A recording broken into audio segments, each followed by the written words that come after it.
Children, चले अपने कपड़ों की दुनिया में वापस, अपने वस्त्रों की दुनिया में वापस। और अब तक हमने क्या सीखा?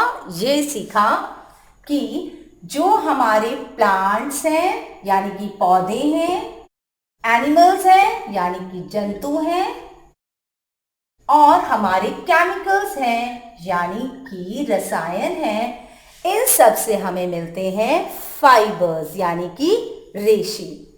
और ये जो रेशे हैं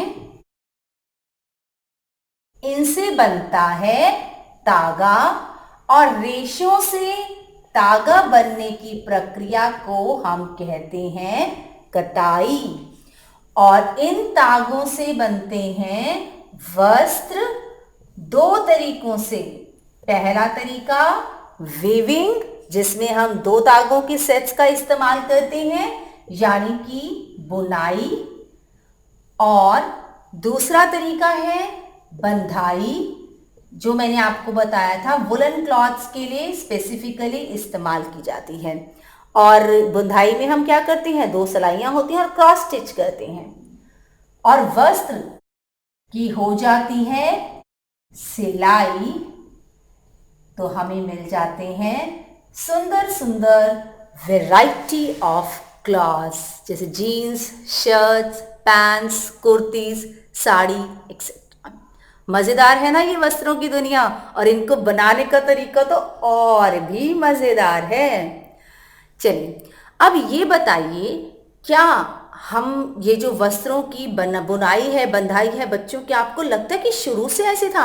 जब से इंसान इस धरती पर आया, क्या तब से वो इस तरीके से कपड़े पहन रहा था? And the answer is no. पहले ऐसा नहीं था कि इंसान शुरू से इतना वेल ड्रेस्ड, इतने अच्छे अच्छे कपड़े पहनकर घूमता था बेटा। तो अभी पहले हम जानते हैं वस्त्र सामग्री का इतिहास।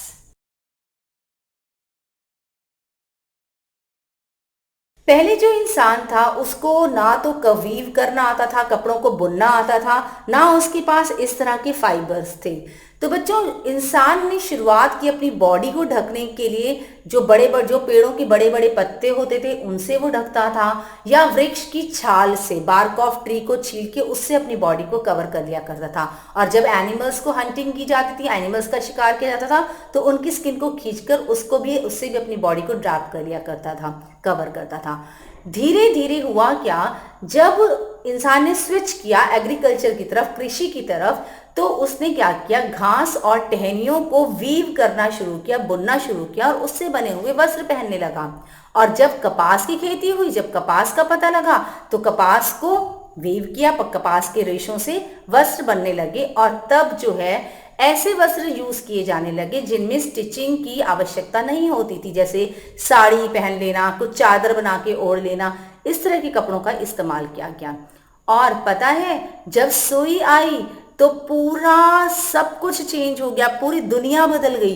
क्योंकि सुई के आते ही, सुई के आविष्कार के साथ ही हम इतने सारे वैरायटी ऑफ ड्रेसेस पहनने लगे। और ये सुई, पता है आपको किसने आविष्कार किया, कहाँ हुआ सुई का आविष्कार? अगर मैं आपको बताऊंगी तो आपको गुस्सा भी आएगा सुन के। क्यों? क्योंकि सुई का आविष्कार हुआ है चीन में 1370 में। बच्चों, ये वही चीन है जहां से कोरोना नाम का वायरस आया है और हमें बंद कर दिया है घरों में।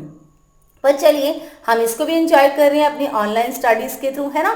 कुछ हम इंडियंस है ना बेटा, हम ढूंढ लेते हैं एंजॉय करना हर चीज में। तो चलो एंजॉय करते हैं सिचुएशन को भी। तो चाइना ने 1370 में सुई का आविष्कार किया, और उससे हमारी पूरी दुनिया ही बदल गई। हम इतने सुंदर सुंदर वस्त्र जो है वो पहनने लगे। पर अभी भी कुछ इंडियन चीज़ें ऐसी हैं, कुछ इंडियन ड्रेसेस ऐसी हैं जिसमें स्टिचिंग नहीं की जाती। जैसे कि बताइए, कौन से ऐसे कपड़े हैं जो बिना स्टिचिंग के पहनते हैं? साड़ी और टर्बन और धोती, लुंगी, ऐसे कपड़े हैं जिनमें हमें स्टिचिंग की ज़रूरत नहीं होती। इसके साथ ही हमारा चैप्टर बिल्कुल कंप्लीट होता है। एंड आई एम श्योर आपने मेरे साथ इस वस्त्रों की दुनिया को, वर्ल्ड ऑफ क्लॉथ्स को बहुत एंजॉय किया होगा। मैंने भी इस चैप्टर को पढ़ाते हुए बहुत मज़ा आया। मुझे भी बहुत नई नई चीज़ों को सीखने का मौका मिला, जैसे इस सुई के आविष्कार को। ओके बच्चों, stay healthy, stay happy and stay at home, stay inside. Bye.